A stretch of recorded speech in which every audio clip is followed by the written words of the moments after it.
That's right. Welcome to the side of the ring because it's time for Ringside, ladies and gentlemen. Got a ton of news for you today, so without further ado, we're just gonna jump straight into it. Starting off with WWE, Vince McMahon called in some changes to the Raw script again this week, at least according to Fightful Select. Nothing was cut, but some of Vince's changes were described as drastic. The opening segment was specifically mentioned as being changed by McMahon. From what I saw from the opening segment, I actually think that it did a pretty good job. I mean, I like Finn's psychology in the sense of like, I don't want anybody challenging for the title, and I don't want you like fighting for the title or anything like that, because I want to fight for the title and everything. So like, I don't know, as far as I can tell, it makes. Here's the thing, okay, it's this whole thing again of like, oh, I guess Vince is doing this, okay.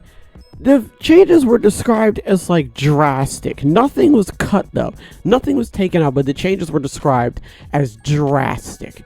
And I'm watching Raw and I'm thinking back, and I guess like maybe the whole thing with Rhea and Natalya, maybe the Indus shirt, that was dumb. Maybe the thing with Indus shirt, like maybe that was the change.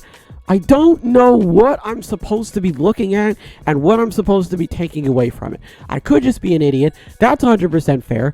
I have no idea what exactly I'm supposed to be like absorbing from this, because when I hear about all these changes and it's Vince McMahon, and then I look back, I'm just like, okay, that wasn't really that bad, like, I don't know. I guess I'm supposed to feel some type of way about this, but I don't. And to me, I guess that's okay. Maybe it's a bad thing, and if it is, let me know. Moving over to AEW, Fightful Select says a few of their sources thought it was hypocritical of Punk to call anyone else soft, but overall everyone felt Punk just got out when he needed to. The Young Bucks in particular were said to take the jabs at them in a lighthearted manner and assured people everything was fine. So if you watch the promo, he didn't really say anything crazy, and it wasn't anything like super, over the top or anything like that.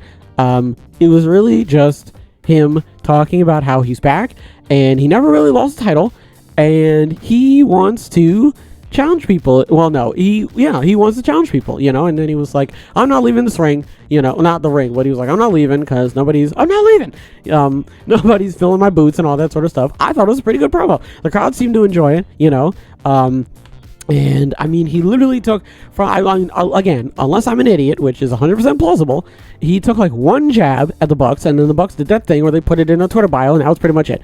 I don't necessarily understand why everybody, well, not everybody, but a few people from Fight for like, oh, he's being a hypocrite. I mean, listen, I've talked about this ad nauseum, but I'm just gonna say it again.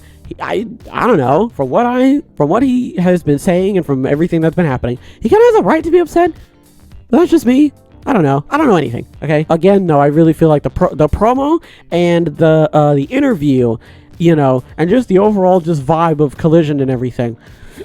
I really feel like he's out of the muck now. You know what I mean? So, but I could be wrong. So I guess we're just gonna have to wait and see when he goes to a completely different state. Sticking with AEW, Amanda Huber is working in AEW production per PW Insider. Michael Mansouri, the former WWE production exec brought in by Tony Khan last year, is said to have recruited her from the community outreach team. There's not really too much to say about this. I just really liked hearing about this. It's just a really nice thing that Tony Khan and also Michael did as well. So, I mean, to be fair, Michael was the one who recruited her and everything. But yeah, man, I like that she's in production and, she's like thoroughly involved in it and everything. I know Negative One isn't really doing a whole lot, but again, it's just, wee lads, size of baby carrot. What can he do? So I really like hearing about this, so I just wanted to talk about it. Shifting back over to WWE, while BWE also tweeted about Raw being a long day with, quote, a lot of plans changed, they claim the changes came from Triple H. So, they are both, like, making changes. It's like a back and forth thing.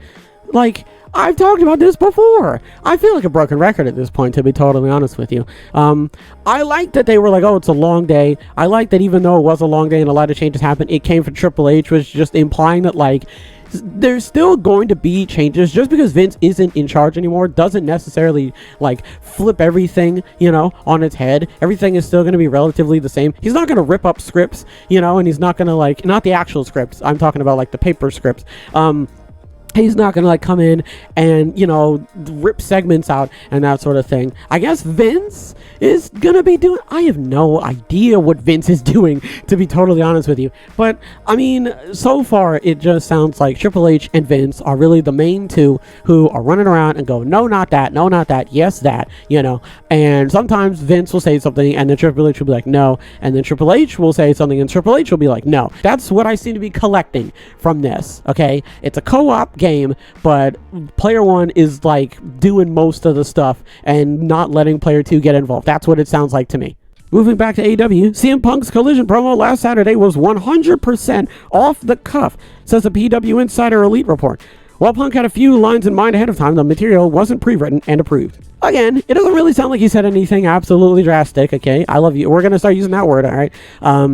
The counterfeit Bucks thing, I heard that was approved, and they were like, okay with that, you know, and then they, obviously, but they put it in the Twitter bio, so not really much to say about this. I already said everything when he, you know, in the, earlier news. So, you know, he came out, he said what he needed to say. Nobody really got too upset.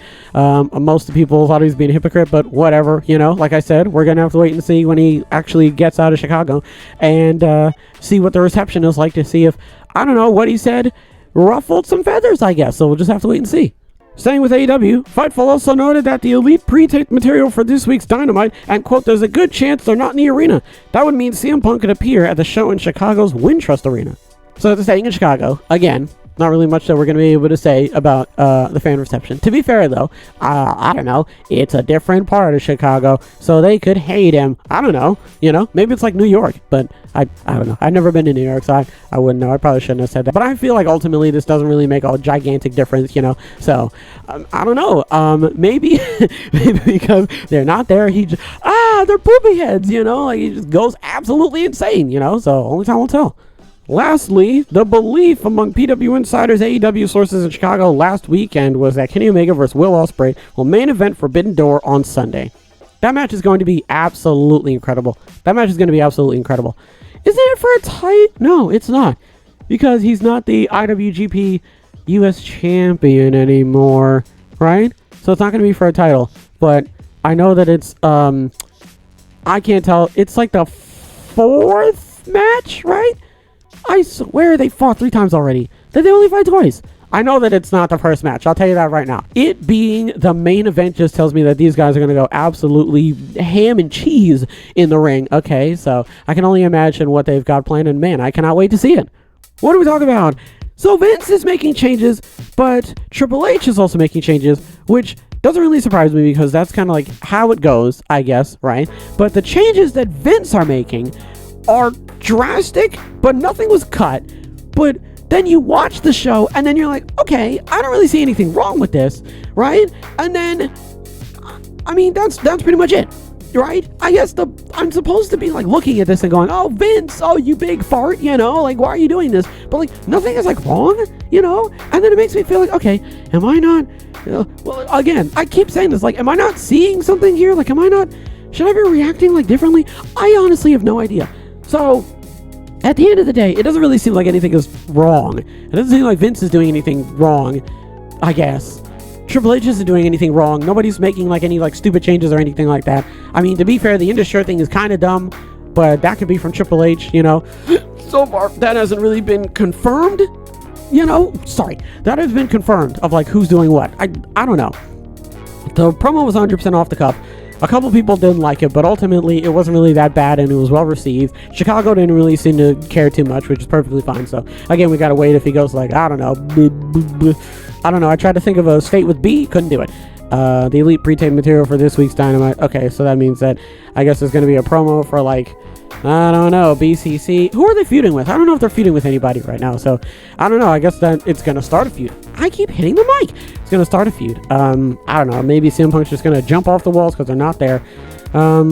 Kenny Omega and Will Ospreay is going to main event that. The show actually is going to be really good. I can't wait to see that. And the match overall, I think, is going to be absolutely incredible. So I also can't wait to see that either. And Amanda Huber is working in AEW production. I really like that. I know that I probably didn't really add a whole lot to that, and for what it's worth, I apologize, but I really like talking about that, and I thought that that was something that I just felt like I wanted to share that. I thought that was, I know that I say that, like, I definitely could have, like, skipped past it. To be fair, I could have, but still, you know.